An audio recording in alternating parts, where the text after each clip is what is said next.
세션 2의 두 번째 강연자는 행정안전부 SNS 방송 자문위원이자 스마트 MTV OTT 전략이사로 활동 중이시며 국내 OTT 뉴미디어 방송의 권위자이신 광원대학교 이희대 겸임 교수님이십니다. 이희대 교수님은 한국인공지능윤리협회 이사도 맡고 계십니다. 소셜미디어에서의 AI 윤리 이슈와 사례를 주제로 강연해 주시겠습니다. 네. 그 앞에서 소개해 주신 것처럼 어찌 보면 미디어와 관련된 쪽에서 윤리 얘기를 한다니까 조금 어떤 얘기를 할까라고 생각하실지는 모르겠으나 몇 가지 저희 미디어 쪽에서도 관련된 이슈들이 꽤 있기 때문에 관련해서 얘기를 좀 드리도록 하겠습니다. 파워포인트 좀 띄워주시면 감사하겠습니다. 네. 소재 자체가 소셜미디어에서의 AI 윤리 이슈와 사례인데요.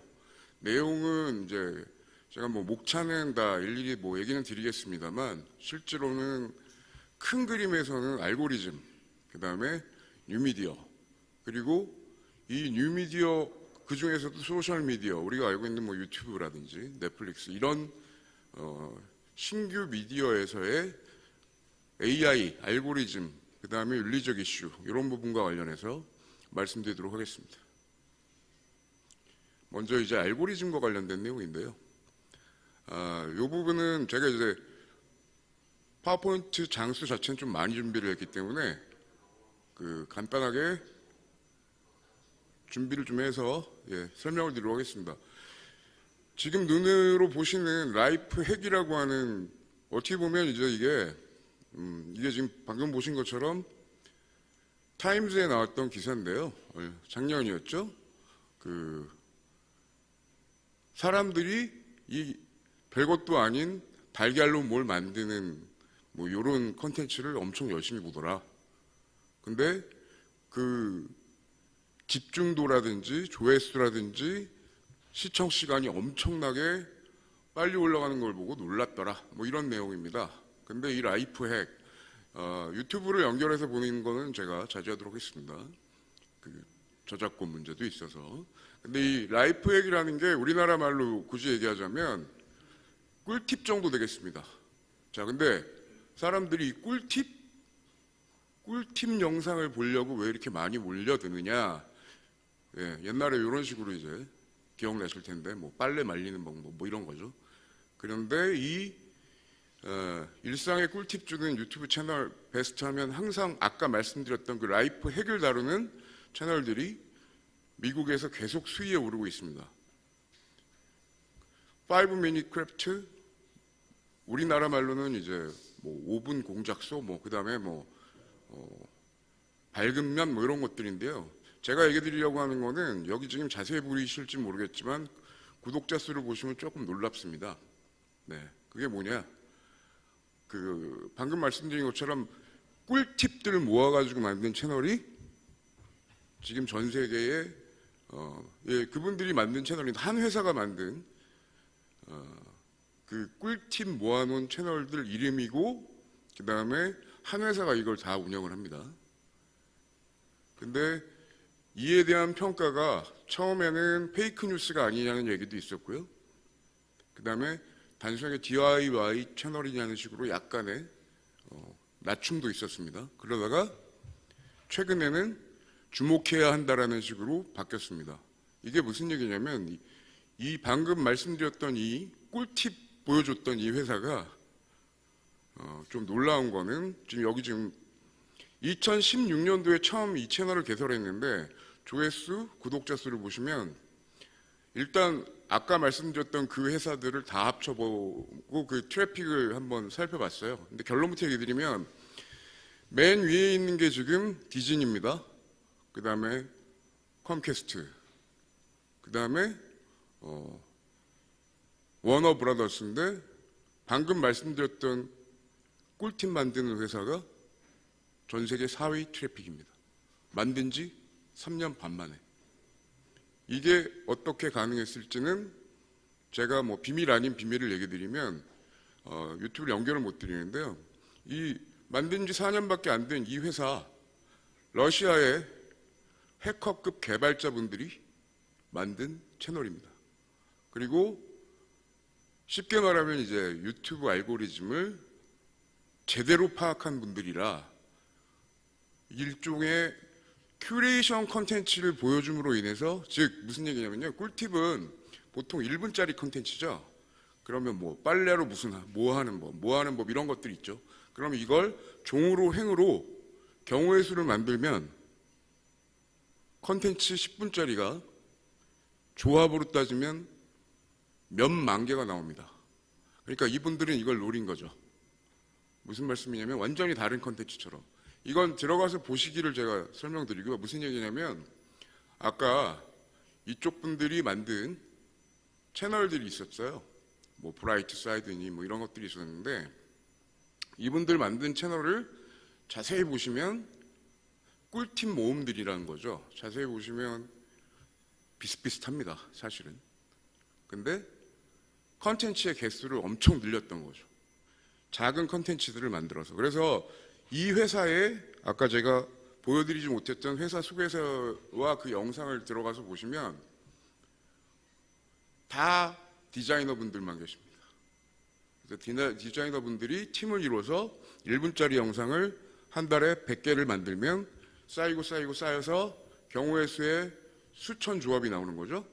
자, 수천 조합이 나오면 유튜브의 알고리즘은 개수, 그다음에 시간 이런 것들과 연동이 돼 있기 때문에 이분들은 어떻게 하면 트래픽을 올리고 최상단에 올라갈 수 있는지를 잘 알고 처음부터 전략적으로 접근했던 겁니다.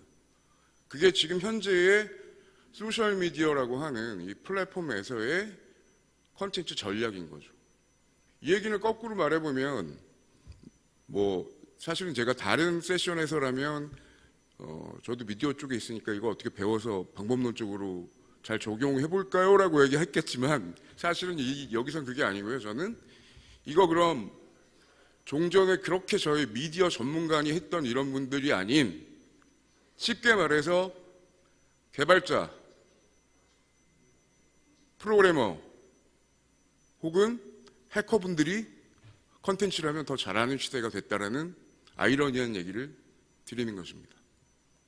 그러니까 사실은 이슈가 좀 있다고 볼 수 있겠죠. 근데 이건 제가 지금 동향 정도만 알려드리는 거고요. 워낙 제가 페이지를 많이 준비했었고 AI에 관련된 내용이 이미 앞에서 많은 분들이 얘기해 주셨기 때문에 저희 미디어에서 이게 어떻게 활용되는지에 대한 얘기는 여기서 생략하도록 하고요. 다만 이 부분은 제가 한번 짚고 넘어가고 싶은데 지금 이 피스컬로트 창업자분이 미국에서 투자를 엄청 잘 받았습니다. 예, 우리나라 돈으로 2,800억 정도 투자를 이끌어 받으셨는데 이분이, 전 이건 미디어 관련된 건 아니에요. 근데 이분이 빅데이터를 기반으로 해서 아이디어를 내놔가지고 이 사업권을 땄는데 여기서 기준이 뭐였냐면 우리 보통 빅데이터 그러면 자기가 빅데이터를 모을 수 있는 플랫폼을 가지고 있어야 된다는 생각을 하지 않습니까? 그러나 이분은 그게 아니고요. 미국에 있는 각 법정 공공 데이터들 있죠. 재판 기록 같은 거. 그거를 싹 다 모아서 알고리즘을 돌려가지고 재판 결과 예측을 하는 겁니다. 자, 예측률이 높으니까 예를 들어 피고가 될 수 있는 사람은 어떻게 할까요? 아, 나는 이걸 캘리포니아주에 가서 했을 경우 내 사건이 승소할 확률이 더 높겠구나. 뭐 이런 식으로 가지 않겠습니까? 그러니까 이 아이디어를 가지고 이분은 저 정도의 이제 돈을 벌게 된 거죠. 사실 되게 대단한 건 아닌데 심지어 데이터도 자기 게 아니죠. 즉 제가 강조하려고 하는 거는 AI라고 얘기하는 건 결국은 기본적인 빅데이터가 밑에 깔려 있어야 되고 그걸 어떻게 응용해서 알고리즘을 만들고 거기서 이 알고리즘이 자동적으로 어떤 결과를 예측할 수 있도록 끌어내느냐라는 게 중요하다는 거죠. 그런 측면에서 볼 때 현재는 대부분이 다 플랫폼, 즉 앱으로 이루어진 소셜 미디어의 이러한 데이터들이 집적이 되고 있고요. 그 집적된 데이터는 다시 알고리즘을 통해서 우리가 알고 있는 AI 그렇게 연결된다고 보고 있고, 우리가 잘 알고 있는 바로 이 팡 같은 것들이, 팡이 이제 아까 방금 보여드렸던 게 이거죠. 예. 뭐 페이스북, 뭐 애플, 아마존, 넷플릭스 뭐 이런 것들인데요. 이런 앱을 가지고 있으면서 전 세계 글로벌이고 플랫폼화된 이런 우리가 알고 있는 서비스들이 전 세계에서 빅데이터를 가장 많이 가지고 있기 때문에 이걸 활용해서 AI를 전격적으로 활용하고 있고요. 그 중에서도 페이스북, 그리고 여러분들이 알고 있는 넷플릭스, 구글과 같은 곳들은 뭐 유튜브라든지, 넷플릭스는 너무 잘 알고 계시고 OTT 서비스까지 다 진행을 하고 있습니다. 자, 그리고 그 뒤에 뭐 펄스가 떴네. 근데 이게 다 비슷비슷하게 보시면 플랫폼, 앱 이와 같습니다. 그리고 이 중에서도 주목할 것이 이제 아마존인데요. 아마존은 방금 말씀드렸던 다른 플랫폼들과 같이 빅데이터를 가지고는 있는데 가장 강력한 빅데이터를 가지고 있죠. 예. 돈을 쓰는 분들의 이용 행태를 잘 알고 있는 거죠. 그래서 아마존의 주가는 상상할 수 없을 정도로 올라갔고요. 이걸 이제 보통 저희가 유니콘이라고 하는데, 이 엄청난 빅데이터를 가지고 있는 아마존은 어느 사업에 진출해도 최상위로 올라가는 그런 모습을 좀 보여주고 있죠. 자, 바로 이러한 시대에 그럼 미디어는 어떤 식으로 진행이 되고 있는지를 제가 이어서 얘기 드리도록 하겠습니다. 워낙 준비를 좀 제 나름대로 했었는데, 자, 이 부분만 먼저 진행할게요. 이 미디어 업계에서 다른 용어들은 다 과거 용어가 됩니다. 3D가 유명했다. 뭐 VR도 이제 좀 있으면 옛날 게 될 것 같고, AR. 그런데 단어 딱 하나는 계속 현재 진행형입니다. 바로 뉴미디어라는 멘트인데요. 왜? 앞이 뉴라서. 제가 처음 그 미디어 쪽에 그 대학에서 전공을 시작했을 때 저희 교수님께서 앞으로 엄청난 뉴미디어가 온다고 하시더라고요. 그게 케이블 TV였습니다. 근데 지금 케이블 TV를 뉴미디어라고 생각하시는 분들은 없죠. 앞으로도 계속 뉴미디어는 나올 것 같고요. 근데 기존까지의 뉴미디어와 가장 차별화됐던 뉴미디어가 하나가 있는데요. 예, 그 부분을 한번 제가 얘기 드리겠습니다. 제가 봤을 때 뉴미디어 전체를 봤을 때 가장 큰 이제 혁신을 이뤘던 거는 지금 보시는 것처럼 구텐베르크의 인쇄술에 의한 책이었고요. 책이 어떻게 역사를 바꿨는지 잘 알고 계실 거고요. 저는 이 책에 버금가는 게 바로 이 스마트폰이라고 생각하고 있습니다. 이게 왜 제가 봤을 때 감히 혁명이었다고 생각하냐면, 보통 우리가 머릿속으로 생각하는 시청의 형태를 완전히 바꿔놨거든요. 예, 시청 형태를 어떻게 바꿔놨느냐? 개인 시청이라는 걸 만들어냈습니다. 개인 시청. TV를 손에 들고 다니도록 만들어낸 거죠. 누구나. 자, 이게 어느 정도로 많은 걸 바꿨냐면, 특히 그리고 시청을 하는 방법론도 바꿨죠. 그 전까지는 저희 이런 식으로 시청했습니다. 한번 볼까요? 왼쪽에 보이시는지 모르겠습니다. 안방에 모여서 혹은 마루에 모여서 여러분들이 한꺼번에 모여서 보던, 모여보던 시청을 오른쪽 보시면 혼자 보는 시청으로 바꿨죠. 자, 여기서 엄청난 변화가 이제 시작되는데요. 자, 그리고 혼자 보는 시청은 이동 중에 시청이 가능하려면 인터넷, 즉 온라인이어야 되죠. 자, 근데 인터넷에는 세 가지 화두가 있습니다. 자, 인터넷이 엄청난 큰 바다이기 때문에 기본적으로는 포털을 한번 통하게 돼 있고요. 왜? 일일이 다 쳐서 안 들어가니까. 그리고 또 하나, 이동하면서 편하게 보는 것, 즉 사람은 편한 걸 계속 찾기 때문에. 그래서 모바일, 그리고 컨텐츠를 포털을 통해서 내가 직접 검색해서 볼 수도 있겠지만 남들이 좋아하는 걸 추천받아서 보는 것, 즉 SNS, 우리가 오늘 저도 얘기하는 소셜미디어입니다. 그러니까 이런 몇 가지 화두를 가지고 있고요. 이건 또 하나 어떤 형태로 얘기할 수 있냐면, 기존 왼쪽이 방송이었다면 현재는 인터넷, 즉 통신 환경에서 보게 된다는 거죠. 이 통신 환경은 기존의 방송 일방향에서 양방향으로 넘어갑니다. 사람은 뭐 인센티브가 있는 쪽으로 옮기게 돼 있으니 당연히 통신으로 가는 건 당연한 얘기겠죠. 그런데 여기서 이제 아까 말씀드렸던 엄청난 변화가 하나가 생기기 시작하죠. 바로 그 휴대폰, 스마트폰 때문에. 이거는 이제 저희 쪽에서는 완전히 이제 혁신이라고 얘기하고 있는데요. 기존 왼쪽에 레거시 미디어, 즉 제가 레거시 미디어라고까지 말하는 건 제 스스로 좀 약간 마음이 아픕니다. 왜냐하면 저도 지상파 TMB 출신의 편성국장 출신이기 때문인데, 하지만 사실이기 때문에 얘기를 드립니다. 브로드캐스팅, 즉 일방향으로 한 번에 여러 명을 보게 하는 게 과거 방송에선 최대의 이점이었지만, 지금 인터넷, 즉 우리가 OTT로 혹은 유튜브로 뭘 보신다고 생각하시면 보고 싶은 컨텐츠를 내 스마트폰으로 내가 봅니다. 그러면서 검색해서 보시죠. 또 기존의 레거시 미디어에서는 자기들이 만들어서 제공한다라는 측면의 철학이 더 강했습니다. 하지만 지금은 어떻을까요? 온디맨드, 즉 내가 선택해서 보는 겁니다. 또 과거에는 대중을 상대로 불특정 다수가 볼 거라는 걸 상정해서 역시 프로그램을 만들고 보여주겠다는 마인드였다면, 지금은 나의 취향에 맞는 거를 내가 골라서 보는, 이런 뭐 요즘 말로 이제 개취라 그러죠. 개취, 개인 취향이요. 그리고 기존에 대중을 향한 대중화 자체가 컨텐츠의 핵심이었다면, 지금은 개인화가 핵심입니다.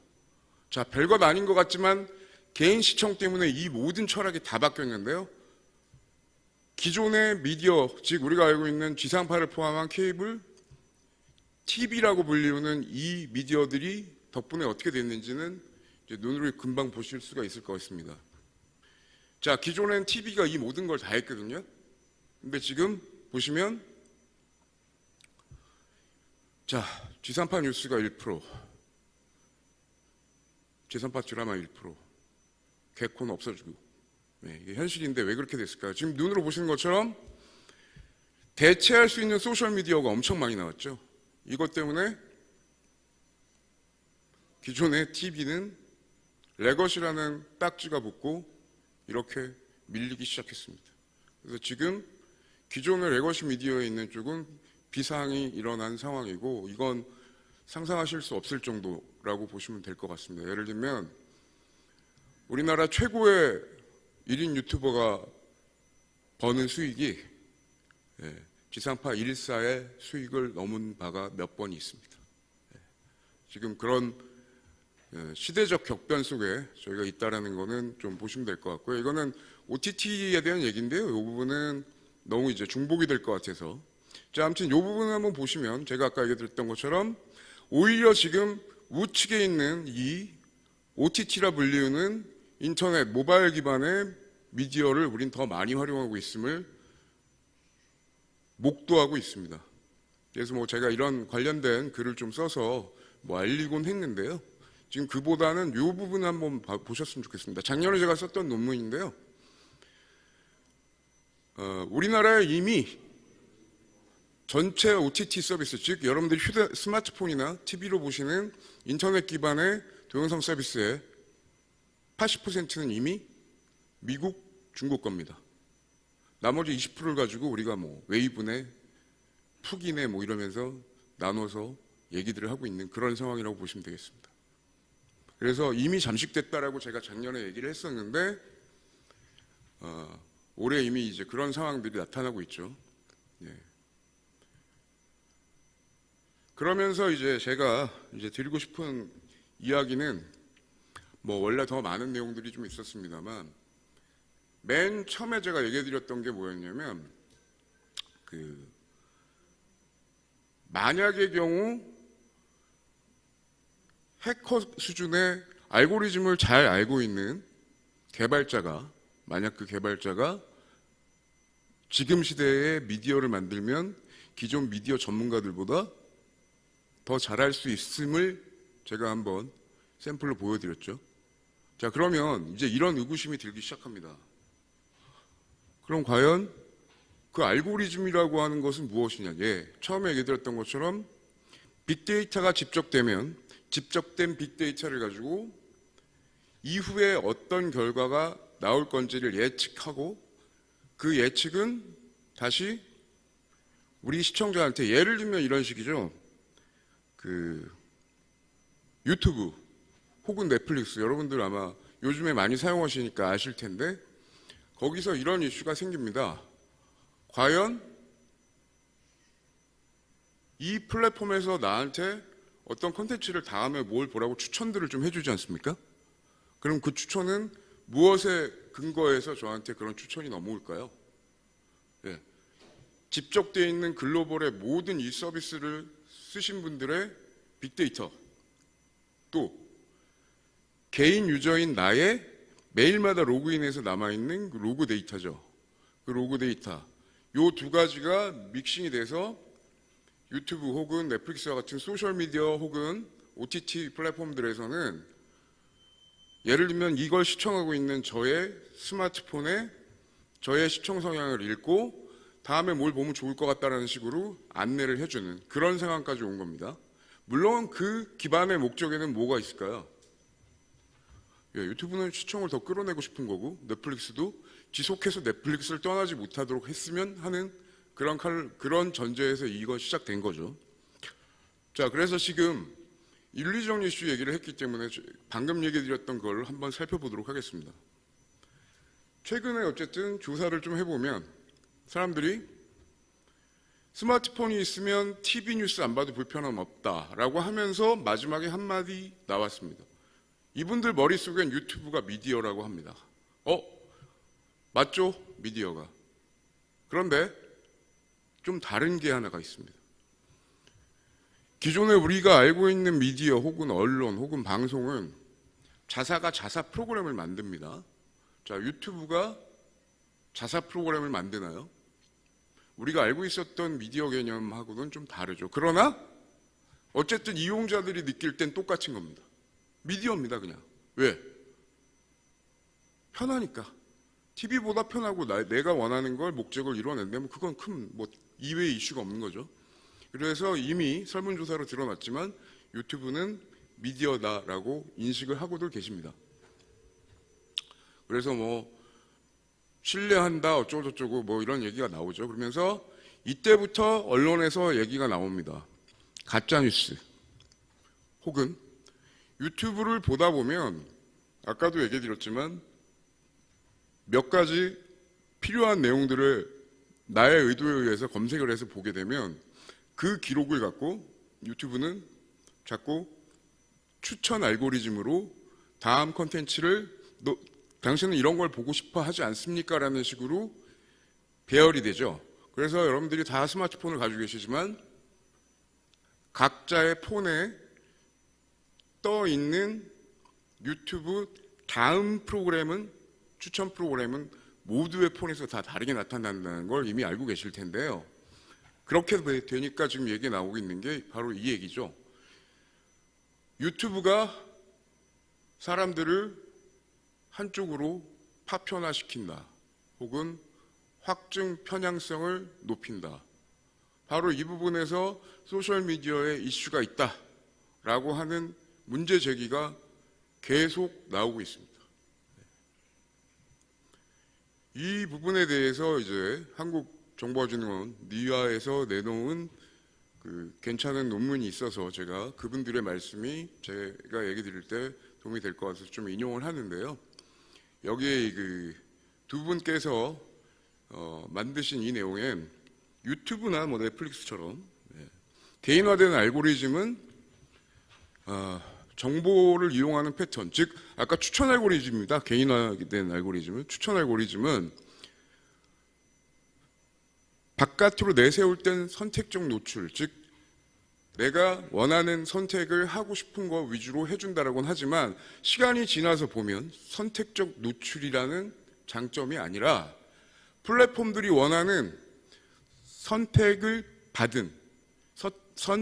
강요받은 노출이 된 거 아니냐라는 얘기가 있습니다. 그래서 제가 여기 빨간색으로 만들어놨는데 만약에 이용자들이 이런 분절된 온라인 정보 환경, 즉 유튜브라든지 넷플릭스가 AI 스스로에서 빅데이터를 통해서 혹은 나의 개인정보를 통해서 알게 된 걸로 계속 이걸 보라는 식으로 밀어내기 식의 추천을 하게 되면 동일한 현실을 두고도 상반된 해석과 인식을 가질 수 있다. 그래서 이 같은 정보 획득의 분절화와 편향은 진영 논리와 초양극화를 부채질해서 정치적인 갈등의 속성을 부각시키고 또 다른 중요한 속성인 통합은 저해할 수가 있다라고 얘기했습니다. 저는 이 부분에 일견 동의합니다. 하지만 저는 또 나중에 다른 말씀을 드릴 건데요. 자, 넷플릭스는 어떨까요? 잘 알고 계신 것처럼 넷플릭스도 필터 버블 얘기가 있습니다. 자, 넷플릭스를 한번 보신 분들이 계실 텐데 보고 나면 한 편 본 다음에 넷플릭스가 내가 본 영화들 몇 개를 딱 보고 이 사람은 이런 걸 좋아할 것 같으니까라고 하면서 추천 영화를 보이거든요. 근데 실제 나중에 보니까 80% 이상이 그 추천 알고리즘에 의해서 시청을 한다고 합니다. 그럼 이 대목에서 이런 의구심이 들기 시작하죠. 그럼 이거 내가 보는 거야? 넷플릭스가 보는 거야? 네, 좀 헷갈리기 시작합니다. 네, 그런 부분들이 이제 생기니까 바로 이런 말이 나오죠. 네 넷플릭스냐? 내 넷플릭스냐? 네, 이게 바로 이제 화두입니다. 이게 계속 지금 추천 알고리즘에 대한 얘기인데요. 그러면서 이 부분에 대한 얘기를 이분이 이제 테드에서 설명을 하면서 아주 화두가 됐죠. 이분이 설명하신 개념이 필터 버블입니다. 자, 필터, 즉 선택적 노출을 플랫폼에서 빅데이터를 통해서 그 각 개인의 취향을 맞춰서 보여줬을 경우 이게 너무 한쪽으로만 쏠리니까 오히려 버블에 갇힌다. 즉 노출의 버블에 갇힌다라는 그런 엄청난 이야기를 이분이 해주셨고 이건 전 세계적으로 화두가 된 바 있습니다.